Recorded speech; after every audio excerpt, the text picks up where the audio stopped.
성령님의 임재에 굶주린 영혼이라는 제목으로 함께 은혜를 나누겠습니다. 웨인 코데로이라는 목사님이 섬기던 교회가 기존에 쓰던 예배 초소를 이제 사용할 수 없게 되었습니다. 그래서 예배당이 없어서 야외 공원에서 예배를 드릴 수밖에 없는 상황이 벌어진 겁니다. 근데 하필 그 주일 예배를 드리는데 비가 내리기 시작을 하는 거예요. 야외에서 예배하는데 비가 내리는 거죠. 처음에는 가볍게 내리던 비가 점점 굵어지던지 마침내 완전 폭우처럼 내리기 시작했습니다.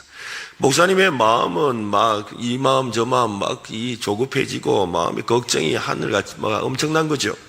하나님 제발 비를 멈춰 주십시오. 하나님 제발 이 비를 멈춰 주십시오. 이 예배를 드릴 수 있도록 이 예배를 지켜 주옵소서. 하나님 제발 이 예배를 온전하게 드릴 수 있도록 하나님 역사해 주옵소서라고 그렇게 기도를 했습니다. 근데 가만히 보니까 성도님들은 비를 맞으며 그냥 찬양하면서 뜨겁게 찬양을 하고 있는 거예요. 성도들 비를 맞으면서 그냥 하나님의 임재를 삼으며 오늘 여러분이 그 찬양한 것처럼 오늘 찬양이 굉장히 뜨거웠죠. 그죠? 그처럼 그렇게 간절하게 찬양을 하는 거예요. 이 예배를 지켜보던 마음에 이 목사님 마음에 성령님의 음성이 들렸던 것이죠. 너는 지금 나의 임재보다 비의 마음을 더 빼앗겼구나. 비가 오든 말든 중요한 건 하나님이 임재하심인데, 그죠? 그 예배에 하나님이 임재하심이 더 중요한데 그 임재하심은 생각하지 않고 비에 온통 비가 안 와야 된다는 생각에 빠져서 그 예배 가운데 지금 성도들이 하나님의 임재 속에 있는 걸 보지 못했다라는 거예요. 우리도 하나님을 찾는다고 말하면서 사실은 상황이 바뀌기를 더 간절히 기다릴 때가 있습니다. 병이 낫기를 원하고 문제가 해결되기를 원하고 또 자녀가 달라지기를 원하고 경제적인 형편이 나아지기를 원합니다. 그때 우리가 반드시 물어야 될 질문이 있습니다. 우리는 정말 하나님의 임재를 구하고 있는가? 아니면 우리 그 목사님처럼 비가 멈추기만을 기다리고 있는 것은 아닌가라는 것이죠. 여러분, 하나님께서 임하시면 비가 오든 비가 오지 않든 그게 무슨 문제가 되겠어요? 그렇지 않습니까? 그죠? 하나님께서 오늘 우리의 삶에 역사하시면 오늘 당장 그 기도가 응답되느냐 안 되느냐가 뭐가 중요하겠어요? 네. 오늘 이곳에 하나님께서 우리와 함께 하시는 줄로 믿습니다. 하나님의 그 임재를 경험하시기를 바랍니다. 오늘 시편 27편에서 다윗은 우리에게 한 가지 갈망을 보여줍니다. 4절 말씀 한 번 더 읽어보겠습니다. 내가 여호와께 바라는 한 가지 일 그것을 구하리니 곧 내가 내 평생에 여호와의 집에 살면서 여호와의 아름다움을 바라보며 그의 성전에서 사모하는 그것이라. 다윗에게도 환난이 있었습니다. 원수가 있었습니다. 그로 인해 두려움의 날들이 있었습니다. 그러나 다윗의 우선하는 한 가지 소원은 내 마음에 한 가지 소원, 아까 찬양한 그죠? 한 가지 소원은 원수가 사라지는 것이 아니었습니다. 다윗의 한 가지 소원은 환경이 편안해지는 것도 아니었습니다. 다윗의 그 한 가지 소원은 여호와의 집에 살면서 여호와의 아름다움을 바라보며 그의 성전에서 사모하는 그것이었습니다. 무슨 말입니까? 하나님의 임재를 경험하는 것이었다는 것입니다. 다윗은 주님의 얼굴을 구했습니다. 다윗은 주님의 아름다움을 바라보았습니다. 다윗은 하나님의 임재 안에 머무는 것을 생명의 갈망으로 붙들었던 겁니다. 오늘 우리의 신앙을 비춰보아야 합니다. 우리가 가진 한 가지 소원은 여러분 무엇입니까? 하나님이 내 문제를 해결해 주시는 것이 가장 큰 소원입니까? 아니면 문제 한가운데서라도 하나님 자신을 더 깊이 알고 그분의 얼굴을 바라보는 것이 가장 큰 소원입니까? 성령님의 임재에 굶주린 영혼은 문제가 없는 환경을 구하는 영혼이 아닙니다. 어떤 상황 속에서도 주님의 얼굴을 찾는 영혼이라는 것이죠. 하나님의 임재를 사모하는 교회는 비가 멈추는 것보다 주님이 임하시는 것을 더 갈망합니다. 편안한 예배 환경보다 성령님의 충만함을 더 구하는 것이지요. 사람의 성공보다 하나님이 함께 하시는 증거를 더 사모하는 것입니다. 그래서 가끔씩 저는 그런 생각이 들어요. 어떤 환경이 좀 좋지 않을 때일수록 하나님 더 의지해야 되겠다. 근데 사실 그 환경이 좋지 않을 때 그 환경에 계속 마음이 빼앗겨요. 가령 이제 이런 일이 생기죠. 집회를 인도하다 보면 갑자기 이렇게 마이크가 안 나오는 수가 있어요. 또 아니면 오늘 제가 지금 목 상태가 되게 안 좋은데 이렇게 목 상태가 안 좋아지는 수가 있어요. 그러면 이거 목이 빨리 나아야 되는데 이 마이크가 빨리 해결돼야 되는데 거기에 신경이 빠져서 뭘 신경 안 쓰는 거예요? 주님의 임재를 놓치는 거예요. 근데 신기하게도 이렇게 환경이 좋지 않을 때 오히려 성령님의 더 강력한 역사가 임하는 거예요. 그죠? 왜냐하면 환경이 우리를 성령 하나님께로 이끄는 게 아니라는 것을 주님이 보여주시는 거죠. 오늘 이 밤에도 성령 하나님이 그렇게 역사하실 줄로 믿습니다. 하나님의 임재를 사모하는 마음은 인간이 스스로 만들어내는 종교적인 열심이 아닙니다. 하나님을 더 알고 싶고 주님의 얼굴을 찾고 싶고 주님 가까이 머물고 싶은 갈망이 우리 안에 일어난다면 우리는 먼저 그 갈망의 근원이 어디에서 왔는지를 생각해 보아야 합니다. 성령님께서 우리 안에 하나님의 임재를 향한 거룩한 굶주림을 일으키시는 거죠. 거룩한 갈망을 일으키신다는 겁니다. 성령님은 우리를 단순히 감동시키는 분이 아닙니다. 우리의 마음을 하나님께로 돌이키게 하고 하나님을 더 깊이 알도록 우리의 영안을 열어주셔요. 하나님 자신을 가장 귀한 분으로 사모하게 하시는 분이에요. 그래서 막 찬양하러 달려 나오고 싶고 막 기도하고 싶고 말씀을 더 듣고 싶은 마음이 생기는 거죠. 4절 말씀을 한 번 더 보십시오. 내가 여호와께 바라는 한 가지 일 그것을 구하리니 곧 내가 내 평생에 여호와의 집에 살면서 여호와의 아름다움을 바라보며 그의 성전에서 뭐 하는 것이다? 사모하는 그것이다. 이 말씀을 읽을 때 자칫 다윗의 결단력이나 그의 뛰어난 영성을 먼저 생각해서는 안 됩니다. 그의 마음의 근원을 들여다봐야죠. 그 안에 성령님이 계신다라는 것을 알 수가 있습니다. 우리는 죄로 타락한 인간은 하나님을 먼저 찾지 않는다는 사실을 늘 기억해야 돼요. 그래서 우리 안에 죄성이 있기 때문에 어떻게 한다? 하나님을 찾지 않는다라는 거예요. 근데 오늘 이렇게 비가 오는데도 나오신 여러분들은 성령님의 강권적인 이끌림을 받아 나오신 거예요. 예. 우리의 본성은 가만히 있으면 아유 비 온다 야 덥다 야 오늘따라 피곤하다 야 이렇게 되는 거예요. 그런데 성령님께서 내 마음을 움직이시고 나로 하여금 은혜의 자리를 사모하게 하셔서 나오는 것이지요. 바로 여기에 있다는 겁니다. 다윗도 그랬다는 것이죠. 죄로 타락한 인간은 하나님을 먼저 찾지 않는다고 했습니다. 자기 안전을 먼저 찾고 자기 성공을 찾고 자기 만족을 찾습니다. 그런데 다윗의 마음에 하나님께 바라는 한 가지 소원이 생겼답니다. 하나님의 아름다움을 바라보고 싶고 하나님의 얼굴 가까이에 머물고 싶은 갈망이 생긴 겁니다. 그 갈망은 하나님의 영이신 성령님께서 그의 마음을 움직이신 것이지요. 오늘 여러분의 심령에 이 성령 하나님이 충만하시기를 바랍니다. 다윗은 이렇게 자신의 마음을 고백합니다. 8절입니다. 같이 읽겠습니다. 너희는 내 얼굴을 여호와여 내가 주의 얼굴을 찾으리이다 하였나이다. 주님이 먼저 부르신다고 그랬어요. 주님이 먼저 마음을 두드리신답니다. 주님이 먼저 영혼 안에 거룩한 소원을 일으키신다는 겁니다. 그 부르심에 믿음으로 응답해야 합니다. 여호와여 내가 주의 얼굴을 찾으리이다. 왜? 하나님이 찾으라 하셨거든요. 하나님이 내 얼굴을 찾으라 라고 하니까 다윗이 뭐라 했냐면 네 하나님의 얼굴을 찾겠습니다 라고 했다는 것이죠. 이것이 바로 성령님이 하시는 일입니다. 성령님은 우리 안에서 주님의 음성을 듣게 하시고 주님의 얼굴을 찾고 싶게 하십니다. 주님의 아름다움을 바라보게 하시죠. 성령님은 우리의 영혼을 하나님의 집으로 하나님의 장막으로 하나님의 임재 가운데로 이끌어 가십니다. 주의 얼굴을 찾는다라는 말은 하나님과의 살아있는 관계 안으로 들어간다는 말입니다. 얼굴은 단순한 외모가 아니죠. 얼굴은 우리의 마음을 표현합니다. 얼굴은 우리의 시선이죠. 그래서 어린아이가 엄마의 얼굴을 찾을 때 아이가 찾는 것은 얼굴 모양이 아니잖아요. 엄마 어디 있어? 엄마 어디 있어? 거기 있어. 그래도 계속 뭐라 그래요?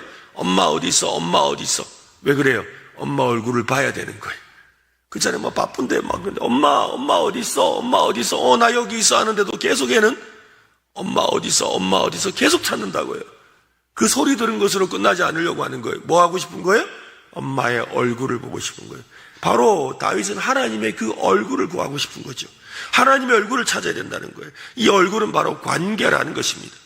내가 혼자가 아니구나. 하나님이 나를 사랑하시는구나. 이 확신을 얻고 싶은 거지요. 성령님은 바로 이 일을 우리 안에서 행하십니다. 성령님은 하나님을 멀리 계신 분으로 느끼는 마음을 깨우셔서 하나님의 얼굴을 찾게 하십니다.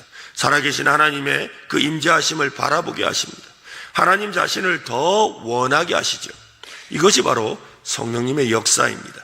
성령님은 하나님의 선물보다 하나님 자신을 더 사모하게 하시는 겁니다. 하나님과의 친밀함을 더 갈망하게 하시는 거지요.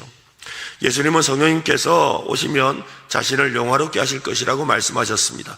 요한복음 16장에 보면 그러나 진리의 성령이 오시면 그가 너희를 모든 진리 가운데로 인도하시리니 그가 스스로 말하지 않고 오직 들은 것을 말하며 장래일을 너희에게 알리시리라. 14절 같이 읽겠습니다. 그가 내 영광을 나타내리니 내 것을 가지고 너희에게 알리시겠습니다. 그래서 성령님은 예수님의 영광을 나타내시는 분. 성령님은 하나님의 영광을 나타내신다는 거예요. 그래서 오늘 우리가 왜 그렇게 성령님의 충만함을 사모하고 그렇게 성령님이 우리 안에 역사하기를 소망하느냐 하면 그렇게 소망할 때 하나님의 영광의 얼굴을 보게 되고 또 하나님의 영광스러운 은혜를 경험하게 되고 또 그 은혜 가운데 하나님의 임재 아래 머물게 되는 줄로 믿으시기를 바랍니다. 성령 충만한 사람에게 나타나는 가장 분명한 특징은 하나님을 더 알고 싶어하는 갈망입니다. 예수님을 더 사랑하고 싶어지죠. 말씀을 더 듣고 싶어집니다. 죄를 가볍게 여기지 않습니다. 기도의 자리가 소중해집니다. 하나님의 뜻에 순종하고 싶은 마음이 생기는 겁니다. 어떤 사람은 예배를 드리면서 이렇게 생각합니다. 야, 오늘 찬양이 좋아하면 참 좋겠다. 오늘 내 찬양 시간에 찬양이 참 내가 좋아하는 찬양 좀 나오면 좋겠다. 오늘 목사님 설교가 내가 필요한 말씀이 들리면 좋겠다. 오늘 예배를 통해 내가 위로를 받고 평화를 누렸으면 좋겠다. 물론 여러분 위로도 필요합니다. 은혜로운 찬양도 감사한 일이지요. 그러나 성령님께서 우리의 마음을 더 깊이 만지시면 우리의 마음의 소원과 질문이 달라지는 거죠. 주님, 오늘 제가 주님을 더 만나기를 원합니다. 주님이 무엇을 말씀하시든 내가 듣기를 원합니다. 제 마음에 감추어진 죄가 있다면 드러내어 주옵소서. 제가 내려놓아야 할 것이 있다면 순종하게 하여 주옵소서. 여러분, 차이가 무엇입니까? 처음의 것은 내가 중심이죠. 두 번째 것은 하나님이 중심입니다. 우리를 그 하나님이 중심이 되는 자리로 옮겨가시는 분이 바로 성령님이라는 거지요. 우리가 오늘 은혜 받았으면 좋겠다, 뭐 했으면 좋겠다는 마음으로 왔지만 성령님께서 오늘 이 밤에 역사하시면 오히려 하나님이 내게 뭐라고 하시는가를 듣고 싶은 마음이 생기고 하나님이 나에게 무엇을 증거로 주실지를 기대하는 마음이 생기는 줄로 믿습니다. 바울은 성령님에 대해서 하나님의 깊은 것까지도 통달하시는 분이라고 합니다. 고린도전서 2장 10절인데요. 같이 한번 읽어보겠습니다. 오직 하나님이 우리에게 보이셨으니 성령은 모든 것 곧 하나님의 깊은 것까지도 통달하시느니라. 성령님의 조명하심이 필요합니다. 조명이란 말은 빛을 비춘다는 뜻이죠. 어두운 방에 물건이 있어도 불이 꺼져 있으면 보이지 않습니다. 그러나 빛이 켜지면 이미 있던 것이 잘 보이게 되죠. 성령님께서 우리의 마음의 눈을 여실 때 우리는 단순히 하나님에 관한 정보를 아는 데서 멈추지 않고 하나님을 인격적으로 알게 되고 사랑하게 되는 거예요. 여러분, 성령님께서 우리의 마음의 눈을 여시고 영안을 여셔서 계시의 빛을 비추면 찬양을 하는데 찬양이 달라지는 거예요. 찬양 가운데 말할 수 없는 탄식이 나오고 감격이 있고 또 기도 가운데 내가 기도하던 제목이 아니라 정말로 그 깊은 하나님의 뜻을 깨닫고 그 뜻을 따라 기도하고 있는 나를 발견하게 된다는 거예요. 하나님은 우리를 보게 하십니다. 성령님은 이미 가까이 계신 주님을 깨닫게 해주십니다. 성령님은 이미 말씀하시는 하나님의 음성을 들리게 하신다는 겁니다. 여러분의 마음에 주님을 더 알고 싶습니다. 주님 가까이 가고 싶습니다. 주님의 얼굴을 다시 보고 싶습니다. 라는 갈망이 일어난다면 그 마음을 여러분 소중히 여기시기를 바랍니다. 그것은 성령님께서 여러분을 부르고 계신 증거라는 거예요. 근데 많은 사람들이 착각해요. 뭔가 강력한 소리가 들려야 될 것 같은데 아닙니다, 여러분. 여러분의 마음에 주님은 언제나 세미한 음성으로 말씀하세요. 이 세미한 음성이라는 게 뭐냐 하면 이런 거예요. 오늘 좀 일찍 가서 찬양할까? 이거예요. 오늘 좀 일찍 가서 기도할까? 오늘 좀 나도 소리내 한번 기도해볼까? 오늘 성경을 좀 읽어야 될 것 같은데 이게 세미한 음성이에요, 여러분. 사람들은 자꾸 착각해요. 뭐라고? 읽어라 이러는 걸로 찬양해라 이런 걸로 생각하는 거예요. 아니에요, 여러분. 이 세미한 음성에 순종하기 시작할 때 주님의 음성이 크게 들리는 거예요. 이 주님의 음성이 딱 그 세미한 음성을 딱 잡을 때 크게 들린다고요. 전에도 자주 말씀드렸죠. 우리 옛날에 라디오 있잖아요, 라디오. 요즘에는 뭐 이제 다 디지털이라가 바로 나오지만 옛날에 라디오 특히나 그 FM 말고 AM 라디오 여러분 아시죠? AM 라디오는 지금 오만 전 세계에 다 나오잖아요. 근데 이게 돌리다 보면 지시감에서 세미하게 들리는 소리가 있단 말이에요.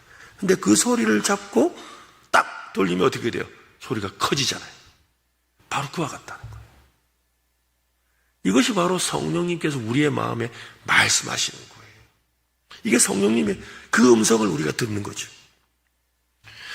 여러분의 마음에 주님을 더 알고 싶습니다. 주님을 더 가까이 가고 싶습니다. 주님의 얼굴을 더 다시 바라보고 싶습니다라는 그 갈망을 여러분 소중히 여기시기를 바랍니다. 성령님께서 주의 얼굴을 찾으라고 말씀하시는 겁니다. 여러분의 마음은 어디로 향하고 있습니까? 어떤 마음으로 대답하고 있습니까? 우리도 여호와여 내가 주의 얼굴을 찾으리이다 라고 고백하는 이 밤이 되기를 바랍니다. 바울과 실라가 복음을 전하다가 붙잡혀서 빌립보에 있는 감옥에 갇히게 되었죠. 심하게 매를 맞았습니다. 감옥 가장 깊은 곳에 갇혔습니다. 발에 착고가 채워졌습니다. 몸은 아프고 앞으로 어떻게 될지 도무지 알 수 없는 상황이었습니다. 그 한밤중에 두 사람이 무엇을 했습니까? 뭘 했죠? 그죠? 기도하고 찬송을 불렀다 그랬어요. 기도하고 찬송을 했어요. 하나님께 기도하며 찬송했습니다. 그러자 어떤 일이 벌어졌습니까? 감옥 문이 열리게 되었죠. 여러분, 감옥 문이 열린 다음에 찬송한 게 아닙니다. 지진이 일어난 다음에 그들이 하나님께 찬양하며 감사한 게 아닙니다. 아직 감옥 문은 닫혀 있었고 발에 착고가 채워져 있었습니다. 그런데 그들은 찬송을 하고 있었습니다. 환경은 그대로였지만 하나님을 바라보는 그들의 마음은 환경에 갇혀 있지 않았다는 것입니다. 우리는 이렇게 기도해야 됩니다. 하나님, 이 문을 열어주시면 감사하겠습니다. 이 문제가 해결되면 찬송하겠습니다. 이 형편이 나아지면 마음껏 예배하겠습니다. 여러분, 이런 기도에서 이제는 성령님이 우리 가운데 임하시면 이런 다른 기도로 바뀌어요. 주님, 문이 아직 열리지 않았지만 주님을 놓치지 않게 하여 주옵소서. 아직 응답이 없지만 주님을 붙들게 하여 주옵소서. 아직 아무런 소식이 없지만 그러나 하나님을 예배하고 찬송하게 하여 주시옵소서. 시편 27편의 다윗도 바로 이런 믿음을 보여줍니다. 환난이 없어졌기 때문에 노래하는 게 아닙니다. 원수가 모두 사라졌기 때문에 예배하는 것도 아닙니다. 환난 가운데서도 자신을 숨기시는 하나님의 그 임재하심을 믿었기 때문에 찬송하고 있는 것입니다. 성령님께서 우리 안에서 일하시면 우리의 기도가 점점 달라지게 됩니다. 처음에는 문제를 없애달라고 기도하지만 성령님은 우리를 더 깊은 자리로 이끄시죠. 처음에는 불편한 환경이 바뀌기를 원하지만 성령님은 환경보다 하나님의 음재를 더 사모하게 하십니다. 처음에는 주님, 이 상황을 해결해 주십시오 라고 기도합니다. 어느 순간 이렇게 기도하게 되죠. 주님, 이 상황이 당장 바뀌지 않아도 좋습니다. 다만 이 자리에서 주님만 붙들게 하여 주시옵소서. 주님 한 분이면 됩니다. 주님이 함께 하시면 됩니다. 주님이 나의 곁에 계시면 됩니다. 이 변화는 인간의 의지로 만들어지는 게 아닙니다. 성령님께서 우리의 마음을 하나님께로 돌이키시기 때문이지요. 성령님은 우리를 어떤 환경 속에서도 하나님으로 충만한 사람으로 빚어가시는 겁니다. 오늘 보면 5절과 6절을 한번 보십시오. 같이 쭉 한번 읽겠습니다. 여호와께서 환난 날에 나를 그의 초막 속에 비밀히 지키시고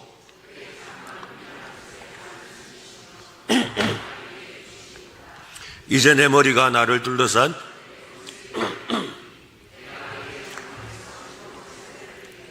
노래하며 여호와를 찬송하리로다. 여기에는 환난이 사라졌다는 말이 없습니다.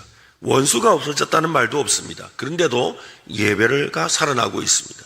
찬송이 터져나오고 있습니다. 왜 그렇습니까? 하나님께서 자기 백성을 그 초막 속에서 비밀하게 지켜주시길 알고 있기 때문이죠. 그걸 믿기 때문입니다. 장막 은밀한 곳에 숨기시기 때문이죠.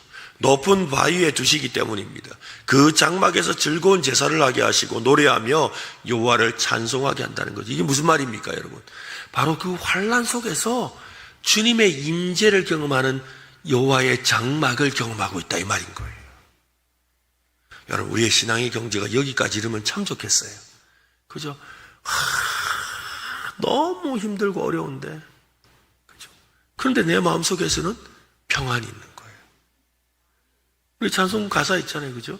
저 마귀는 우리를 삼키려고 입 벌리고 달려와도 주 예수는 나의 대장되니 끝내 싸워서 이기리라. 그 다음 뭐예요? 내 영혼 평안해. 내 영혼 평안해. 바로 이거라는 거예요. 하나님의 장막이 내 안에서 임하고 있는 거죠. 하나님의 임재하심을 누리고 있는 거예요. 이 일이 그저 일어나는 것인가요? 아닙니다. 성령님이 하시는 일이라는 것입니다. 바로 이 놀라운 일을 우리 가운데 행하신다는 것입니다. 성령님은 상황이 다 정리된 뒤에 찬양하게 하시는 분이 아닙니다. 상황 한복판에서 찬송을 불러일으키시는 분이지요. 성령님은 우리를 하나님의 충만으로 채우셔서 비가 내려도 예배하게 하시고 길이 막혀도 주님을 바라보게 하시고 마음이 흔들리는 날에도 하나님의 초막 안에 숨겨진 영혼으로 서게 하십니다. 이것이 성령님의 역사입니다. 오랜 시간 경제적인 어려움을 겪는 성도가 있다고 한번 생각해 보세요. 처음에는 아마 이렇게 기도할 겁니다. 하나님, 이 형편을 빨리 좀 바꾸어 주세요. 그러나 시간이 지나면서 성령님께서 그의 마음을 다루기 시작합니다. 어느 날 이렇게 기도하는 데까지 이르죠. 주님, 제 통장보다 제 믿음을 채워주세요. 제 통장보다 먼저 믿음을 채워주세요. 돈이 생기기 전에 주님을 신뢰하는 법을 먼저 배우게 해주세요. 환경은 아직 그대로였지만 그의 마음이 달라진 것이죠. 두려움 대신 평안이 들어왔고 원망 대신 감사가 시작된 겁니다. 이것이 성령님께서 우리 안에서 실제로 이루시는 변화입니다. 성령님은 우리가 성공을 하나님의 임재보다 더 사랑하지 않기를 원하십니다. 우리가 예배의 조건을, 외적인 조건을 하나님 자신보다 더 중요하게 여기지 못하도록 마음을 깨우신다는 거예요. 사실 여러분 생각해 보세요. 이렇게 막 악기도 있고 음향도 있고 뭐 이래야만 성령님의 역사가 있나요? 아니잖아요. 그죠? 초대교회는 이런 거 없었어요. 마이크도 없었어요. 피아노도 없었어요. 아무것도 없었어요. 때로는 우리에게 있는 많은 것들이 이게 없어서 안 되고 저것이 없어서 안 된다고 이야기한다는 거예요. 하나님의 임재하심을 사모하기보다 엉뚱한 것에서 답을 찾으려고 한다는 것이죠. 교회도 마찬가지입니다. 교회가 성령님의 임재에 굶주린다는 것은 더 화려한 프로그램을 구하는 것이 아닙니다. 더 좋은 시설을 갖는 것이 아닙니다. 더 많은 사람이 모이는 것만을 뜻하지 않습니다. 성령님께서 말씀이 살아있게 하시고 죄를 깨닫게 하시고 회개를 일으키시고 서로 사랑하게 하시고 복음을 전하게 하시고 예수 그리스도를 높이시는 역사를 구하는 것입니다. 성령님이 충만히 역사하시는 교회에서는 하나님의 뜻이 중심이 되어 있습니다. 우리는 성령님 오십시오 라고만 기도할 것이 아니라 이렇게 기도해야 됩니다. 한번 따라할까요? 성령님, 우리를 다스려 주옵소서. 교회의 생각을 다스려 주옵소서. 우리의 계획을 다스려 주옵소서. 우리의 예배를 다스려 주옵소서.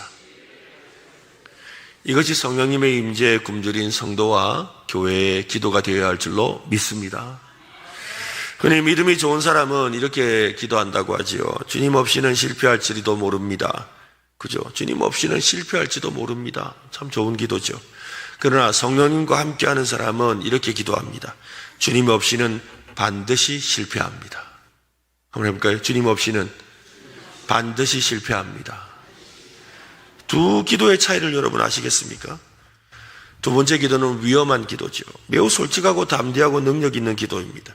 인간이 만든 것보다 훨씬 위대한 일, 하나님이 시작하시고 역사하시는 일을 원하는 기도입니다. 하나님으로부터 시작된 일이 아니라면 성공하고 싶지 않다는 마음이 담겨 있습니다.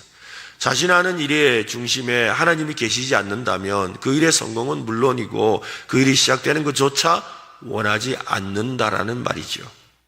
성령님의 임재를 사모하는 영혼은 마음속으로 하나님이 좋습니다 라고 느끼는 것에서 머물지 않습니다.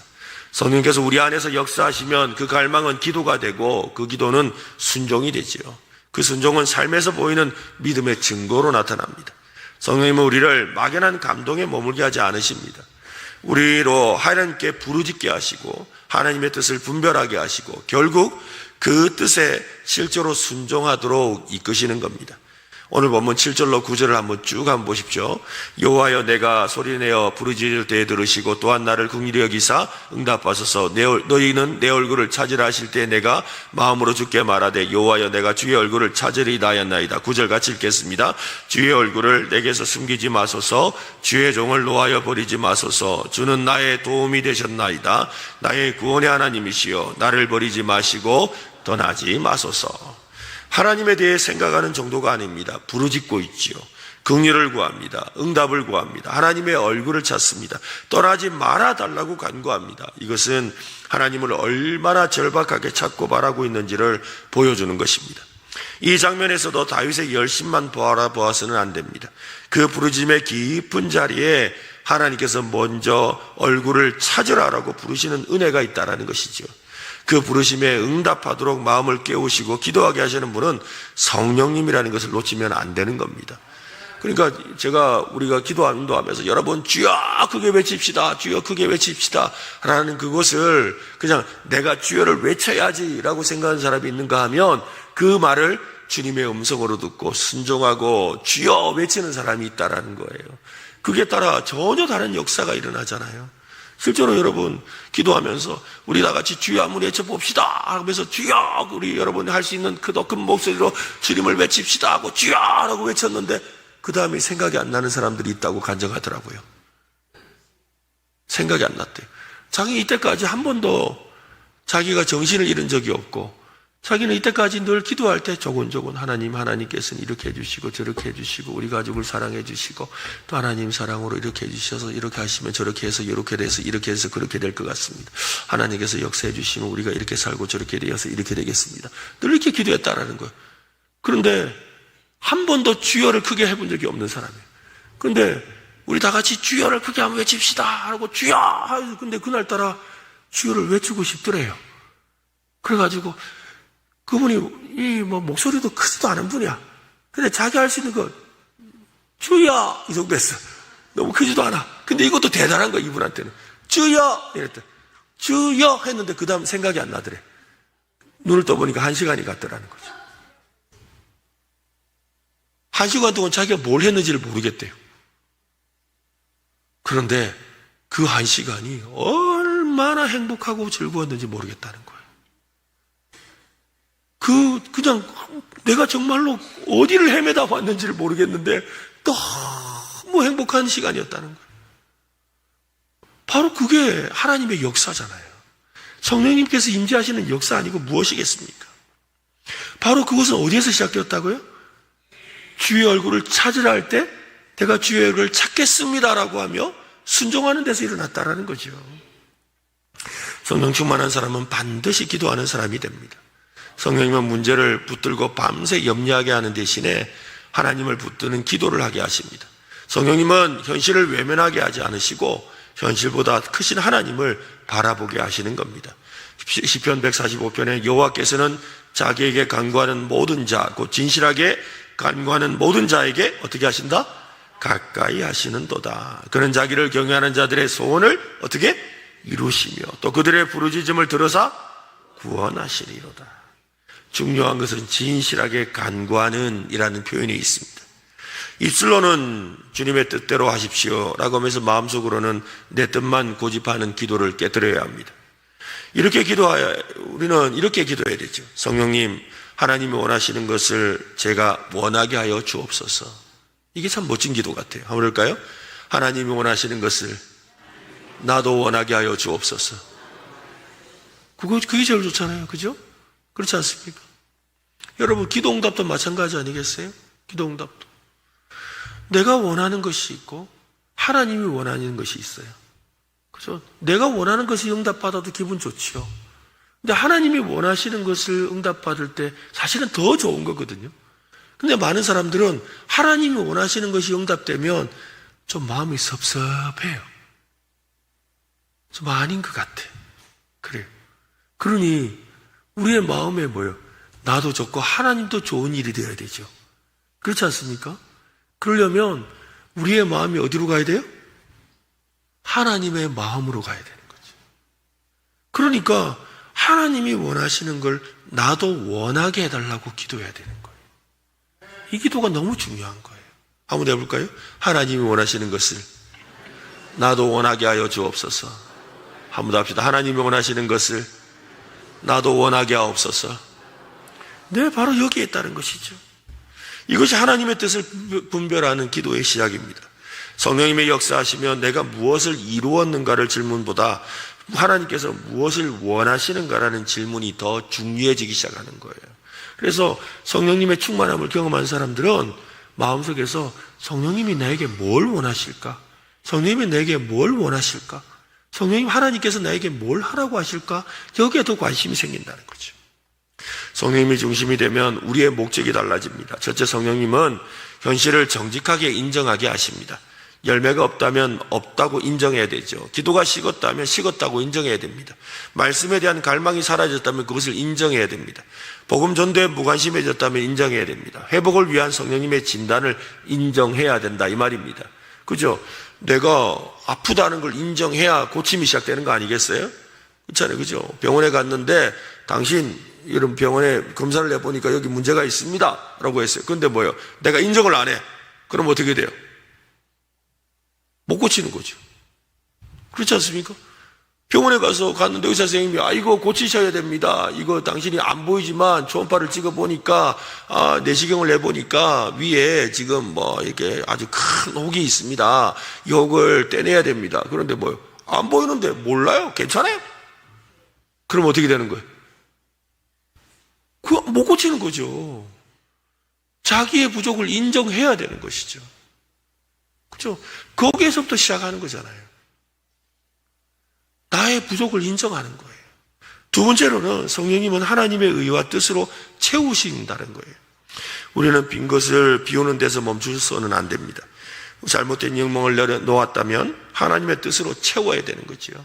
그죠? 첫 번째는 인정하고 두 번째는 채워주옵소서 기도해야 되는 거예요. 채워주옵소서. 세상의 기준을 버렸다면 말씀의 기준을 붙들어야 됩니다. 자기중심적인 계획을 내려놓았다면 하나님의 마음이 무엇인지를 구해야 되지요. 성령님은 우리가 하나님이 보시는 것을 보게 하십니다. 하나님이 중요하게 여기시는 일을 우리도 중요하게 여기게 하십니다. 세 번째로 성령님은 믿음을 보이는 순종으로 옮겨 놓으십니다. 참된 믿음은 반드시 삶에서 드러나게 되어 있죠. 마음에서 시작하지만 행동으로 나타납니다. 성령님은 바로 그 순종의 능력을 주십니다. 우리가 용서할 수 없는 사람을 용서하게 하시는 분이 바로 성령님이시죠. 내 욕심을 내려놓게 하시는 분도 성령님이에요. 복음을 전할 용기를 주시는 분도 성령님입니다. 손해를 감수하면서 정직을 선택하는 분도 성령님이세요. 아무도 보지 않는 곳에서 죄를 거절하게 하시는 분도 성령님이세요. 성령님께서 역사하시면 믿음은 눈에 보이기 시작하는 것입니다. 우리는 주님 없이는 반드시 실패합니다. 이 말은 아무것도 하지 말자는 뜻이 아닙니다. 오히려 모든 일을 하나님만 의지하고 믿음으로 행하자는 말입니다. 계획하되 간절히 우리는 기도해야 됩니다. 준비해야 돼 성령님을 의지하며 맡겨야 합니다. 최선을 다해 결과의 주인은 하나님이심을 인정해야 되는 것이죠. 성령님은 오늘 이 밤에 우리의 마음을 만지기를 원하십니다. 성령님은 우리의 발걸음을 세우실 겁니다. 저는 오늘 밤에 성령님이 강력하게 역사하실 것을 기대합니다. 왜냐하면 오늘 제가 목 상태가 안 좋기 때문에 제가 할 수 있는 일이 아무것도 없습니다. 성령님이 역사하실 겁니다. 성령님께서 오늘 이 우리의 기도 가운데 찬양 가운데 역사하실 겁니다. 그죠? 제가 할 수 있는 일이 아무것도 없습니다. 오늘은 제가 찬양도 제대로 못 불러요. 갑자기 목이 좀 상태가 안 좋아져가지고 지금 이런데 이유는 잘 모르겠어요. 그냥 이렇게 목이 쉰 건 아닌데 목 감기도 아닌 것이 그런 것 같아요. 어찌되었건 그래서 오늘 성령님이 강력하게 역사하실 걸 저는 믿고 있습니다. 기대하십시오. 사모하십시오. 주님께 맡겨드립시다. 주님의 역사하심을 기대합시다.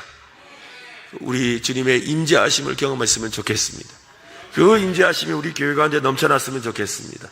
성령님의 충만한 역사로 채워지기를 간절히 소망합니다. 성령께서 세우시는 보이는 증거를 오늘 우리에게 보여주시기를 예수님의 이름으로 축원합니다.